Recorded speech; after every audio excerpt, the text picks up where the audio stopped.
Welcome, ladies and gentlemen, to the Texas State Championship game where the Houston Phenoms will be taking on the Corpus Christi Panthers. What's going on, man? Reed Dudley, we're live. Say your name for me loud and proud, sir. Juan Galindo. Juan Galindo. Juan, where you from? Westlaco, Texas. West where? Westlaco, Texas. Okay. We're out in Texas, man. We're out here doing this thing right now. Now, what high school do you go to? Westlaco High School. Westlaco High School. Out here balling. What grade are you going to, sir? 10th grade. How much did you average last year? 14 and 15. About 14, 15. What position you play? Shooting guard. About 14, 15 a game. Beast mode, go beast mode. Ballin' so hard, yeah, they think I got the cheat code. I got the cheat code. Spent 2 bands on some up jeans. Those is Mike and Mary jeans though. Yeah, bad little till she came from Puerto Rico. Yeah, she a freak. I don't really wanna fall in love with a freak. Yeah, she a freak. Ballin' so hard, they gon' think I got a cheat code. They gon' think I got a cheat code, yeah.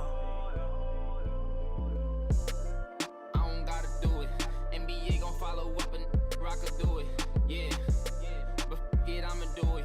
I got a 40 with a drum and I know how to use it. It go with the beat. I told him Mr. Music.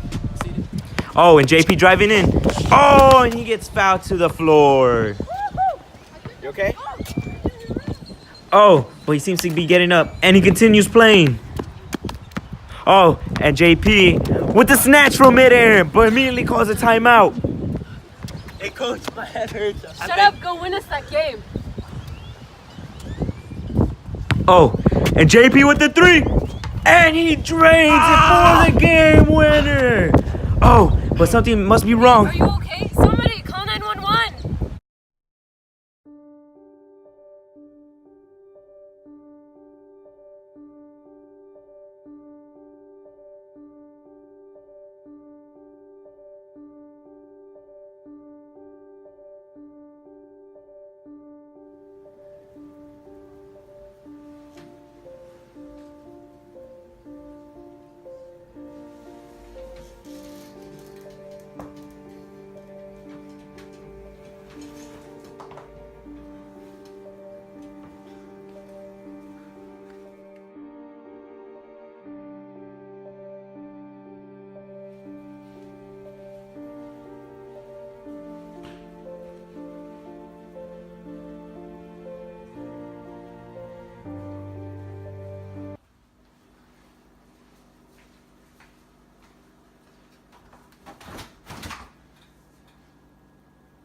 What was I here for again?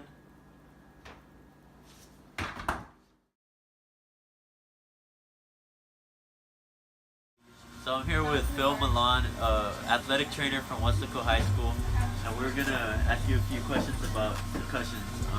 How do you know when someone has a concussion?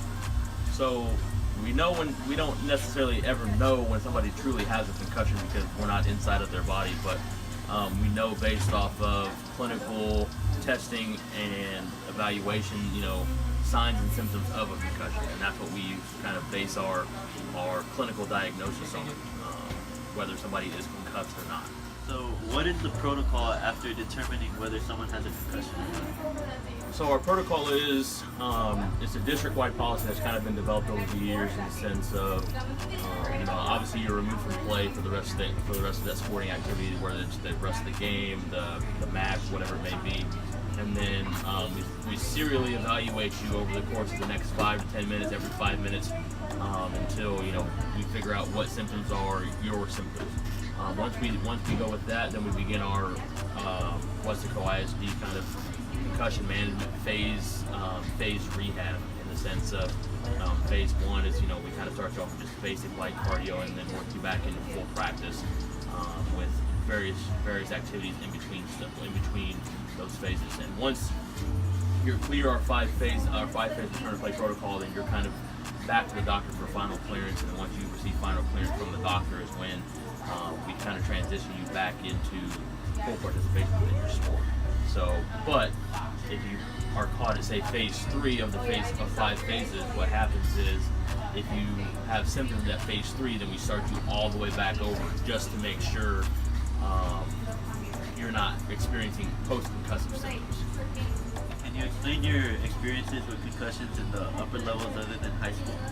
So a lot of people don't know this, but the most prevalent cases of concussions actually happens in cheerleading, just because of the fact that they're constantly being thrown up in the air, arms are hitting heads are hitting floors. You know, same thing in professional baseball and professional football naturally, but professional baseball, because the baseball is moving so quickly and the helmet can only do so much to stop, you know, the projectile from hitting you in the face or hitting you in the head or whatever. You'd be surprised at how many concussions happen in other sports that just kind of get passed on because it's not necessarily a high impact, violent sport. So, you know, concussions can happen in any sport. You can even fall down the stairs or fall and hit your head and suffer a concussion. You know, that's just the nature of how prevalent concussions really are in today's society.